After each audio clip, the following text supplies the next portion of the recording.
తాకట్లో ఉన్న మీ బంగారాన్ని విడిపించి ఆ రోజు ఆన్లైన్ రేటుకి కొంటాం. Sharma gold company. శ్రీమాత్రే నమః. సద్గురు జ్యోతిషాలయం 2025 మే నెల రాశి ఫలితాలని మనం తెలుసుకోబోతున్నాం. మా ఛానల్ ద్వారా చూస్తున్నటువంటి ప్రేక్షక మిత్రులందరికీ కూడా శుభాభివందనాలు. మా ఛానల్స్ బాగా చూస్తున్నారు, ధన్యవాదాలు. కానీ సబ్స్క్రైబర్స్ అనేవాళ్ళు కొంచెం తక్కువగా ఉన్నారు. కొంచెం సబ్స్క్రైబ్ చేయండి. ఈ పక్కనున్న బెల్ బటన్ కానీ మీరు కొట్టేస్తారనుకోండి, మా ఛానల్లో ఉన్నటువంటి అన్ని కార్యక్రమాలు కూడా మీకు వస్తూ ఉంటుంది, మీరు చూడొచ్చు. మీకు ఉపయోగపడే విషయాలు చెప్పడం జరుగుతుంది. కమింగ్ టు జాతకం. జాతకం అనేది పడుతున్న వర్షానికి ఒక గొడుగే కానీ జాతకం జీవితం కాదు.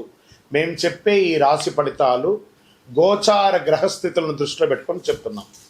ఇది మీ యొక్క వ్యక్తిగత జీవితానికి ఒక 30% నుంచి 40% మాత్రమే వర్తిస్తుంది. మీరు పుట్టినప్పుడు ఉన్నటువంటి ఆ లగ్నము, ఆ నక్షత్రము, ఆ పాదాన్ని బట్టి మీ యొక్క సంపూర్ణ జాతకం అనేది తెలియబడుతుంది. ఇంకా నువ్వు జాతకం అంటే ప్రతి ఒక్కరికి కూడా నాకు ఉద్యోగం ఎలా ఉంటుంది, నాకు వ్యాపారం ఎలా ఉంటుంది, నాకు ఆరోగ్యం ఎలా ఉంటుంది, దాంపత్య జీవితం ఎలా ఉంటుంది, సంతానం ఉంటుందా, ఉద్యోగం వస్తుందా, వ్యాపారం బాగుంటుంది, ఇవే ఏదో టెన్షన్స్తోనే ప్రతి ఒక్కళ్ళం కూడా జీవిస్తున్నాం.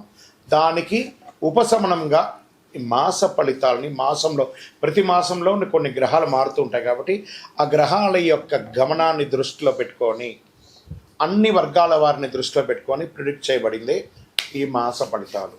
జాతకం ఎవరైనా మీ పరిసర ప్రాంతాల్లో ఉన్నటువంటి సద్గురువుల్ని సంప్రదించి జాతకం తెలుసుకోండి. లేదా మా ద్వారా తెలుసుకోవాలనుకుంటే 21 వయసు లోపున్న వాళ్ళు అడగకూడదు. ఎందుకంటే మీరు విద్య చదువుకుంటున్నటువంటి వారు కాబట్టి మీరు ఖచ్చితంగా మీ యొక్క వ్యక్తిగతమైనటువంటి జీవితంలో 21 సంవత్సరాల వరకు జాతకం అడగకండి. 60 సంవత్సరాలు దాటిన వారు మీరు అన్నీ అనుభవించుంటారు, మంచి చెడు అన్నీ చూస్తుంటారు కాబట్టి మీకు జాతకంతో పని లేదు. అడగడానికి కూడా ఇల్లీగల్ అఫైర్స్కి సంబంధించింది ఏది అడగకూడదు. నాకు అప్పులు బాగా ఉన్నాయి, జాతకం చెప్పనంటే ఎవరు చెప్పరండి. మీ అప్పులు తీసుకున్న చోట ఖచ్చితంగా కష్టపడి ఇవ్వండి, అదొకటే జాతకానికి ఉన్నది. ఇప్పుడు మనం 12 రాసుల్లో ఒక్కొక్క రాశిగా మనం చెప్పుకోబోతున్నాం. జ్యోతిష్ శాస్త్రరీత్యా 12 రాసుల్లో ముందుగా మొదటి రాశి అశ్విని నక్షత్రం 1, 2, 3, 4 పాదములు, భరణి నక్షత్రం 1, 2, 3, 4 పాదములు, కృతికా నక్షత్రం మొదటి పాదంకి సంబంధించిన వారు మేషరాశి వారు. మేషరాశి మిత్రులారా, మీకు శుభాశుభ ఫలితాలు ఎలా ఉన్నాయి అంటే ప్రతి విషయంలోనూ మిశ్రమ ఫలితం ఉంది. ఎందుకంటే 7.5 శని భగవానుడు స్థానం అంత లాభదాయకంగా లేదు.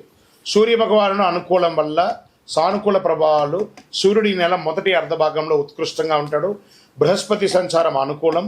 శుక్రుడు నెలాఖరు వరకు ఉచ్చస్థితిలో ఉంటాడు. 4వ ఇంట్లో బలహీనంగా కుజుడు ఉన్నాడు. దీంట్లో ఎలా ఉంటుందంటే ఉద్యోగులకి మిశ్రమ ఫలితాలు. ప్రభుత్వ విషయాలు అనుకూలంగా ఉండకపోవచ్చు. మీరు ఏమైనా పర్మిషన్స్కి పెట్టుకోవడం కానీ, లేదా మీకు ఏమైనా ట్రేడింగ్ లైసెన్స్ కోసం ఏమైనా ఉన్నాయి, అవన్నీ కూడా కొంచెం మిశ్రమ ఫలితాలని చెప్పచ్చు. శుభవార్తలు వినే అవకాశాలు, ఇంటిలో వివాహం, ఉపనయనం, గృహప్రవేశం లాంటివి చాలా అవకాశాలు ఉన్నాయి. భార్యాభర్తల మధ్య చిన్న చిన్న సఖ్యత లోపం ఒకటి ఉంటుంది, సర్దుకొని పోవాలి. వివాహ ఆటంకాలు తొలగి వివాహం అవుతుంది. సోదర సోదరీమణులతో ఏదైనా పరిష్కారం ఉంటే అది పరిష్కారం చేసుకోండి. ఇల్లు మరియు వాహన నిర్వహణ ఖర్చులు చాలా పెరుగుతాయి. మీ యొక్క వ్యక్తిగత శత్రువులు ఈ నెల చివరిలో మీకు అంతరాయం కలిగించే అవకాశాలు ఉన్నాయి, జాగ్రత్త పడండి. వ్యాపారం, అమ్మకాలంతా కూడా అంతంత మాత్రమే చెప్పచ్చు, గొప్పగా ఉంటుందని కూడా చెప్పవచ్చు. కాస్త ప్రతిచర్య కూడా ఉంటుంది. తోటి వ్యాపారాల ద్వారా పరోక్ష అవాంతరాలు కూడా ఉన్నప్పటికీ జాగ్రత్త పడండి. మహిళలు కుటుంబాన్ని నిర్వహించే వాళ్ళకి చిన్న చిన్న సమస్యలు ఉంటుంది. ఐటీ రంగం వారికి బాగా స్ట్రెస్ ఉంటుందని కూడా చెప్పచ్చు. విద్యార్థులు చాలా శ్రమపడాలి. విదేశీయ విద్య వీసా, H1B వీసాలు ఇలాంటివన్నీ ఉంటుంది కదా, ఇవన్నీ ఉన్నత విద్య కోసం వెళ్ళాలనుకున్న వాళ్ళకి, ఉన్నత విద్య అభ్యసించాలనుకున్న వాళ్ళకి కాస్త మిశ్రమం చెప్పచ్చు. ఆరోగ్యం, వాతావరణ మార్పిడి వల్ల ఆరోగ్యం హెచ్చుతగ్గులుగా అయ్యే అవకాశం ఉన్నాయి. వేడిగాలులు, బలహీనత ఏర్పడచ్చు. గుండె లేదా ఛాతీ సమస్యలు ఉన్నవారు ఈ నెల జాగ్రత్తగా ఉండాలి. డాక్టర్ దగ్గరికి వెళ్ళి ఒకసారి మాస్టర్ చెకప్ చేసుకోండి. రక్త సంబంధిత సమస్యలు తలెత్తే అవకాశాలు ఉన్నాయి. రాజకీయ నాయకులు ఎంత వీలుంటే అంత సైలెంట్గా ఉండండి. మిశ్రమం, తస్మాత్ జాగ్రత్త రాజకీయ నాయకులారా. ఇది షేర్ మార్కెట్ అసలు ముట్టుకోకుండా ఉంటే ఇంకా మంచిదని చెప్పచ్చు. వ్యవసాయదారులకి బాగా ఉంటుంది, పర్లేదు. మీడియా రంగం వారికి కాస్త మిశ్రమం. ఇంకా స్పోర్ట్స్ వారికి ఈ నెల కొంచెం అనుకూలంగా ఉందని కూడా చెప్పొచ్చు అండి. సర్వీస్ సెక్టార్లో ఉన్న వాళ్ళకి బాగుందని చెప్పొచ్చు. ఈ నెల మొత్తం లక్కీ డేస్ అని తీసుకుంటే మే నెల 2వ తారీఖున, 5వ తారీఖున, 8వ తారీఖున, 11వ తారీఖున మీకు చాలా బాగుంటుంది. ఈ నెల మీరు లక్కీ నెంబర్గా ఉపయోగించుకునే నెంబర్లు 5 మరియు 7 అని చెప్పొచ్చు. చంద్రాష్టమం మే నెల 13వ తారీఖున తెల్లవారుజామున నుండి 14 వరకు మిడ్-నైట్ వరకు చంద్రాష్టమం ఉంటుంది. ఈ యొక్క 2.5 రోజుల్లో సంతకాలు పెట్టడము, ఎవరితోనైనా మాట్లాడడము, వాహనం నడిపేటప్పుడు చేయడము, ఇవన్నీ కూడా చాలా జాగ్రత్త పడండి. సరే, మరి దీనికి పరిహారం ఏమైనా ఉందంటే కొబ్బరి నూనెతో గణపతి దేవాలయంలో దీపం వెలిగించండి, గరికతో మాల వేయండి, శని భగవాన్ని ప్రార్థన చేయండి. దేహి మే బుద్ధి వైశిష్ట్యం, దేహి మే నిత్య యవ్వనం, దేహి మే పరమ ఆనందం, దేవదేవ శనైశ్వర స్వామి మమ్మల్ని కరుణించండి అని చెప్పి గణపతి ఆరాధన కూడా చేయండి. చాలా విశేషం.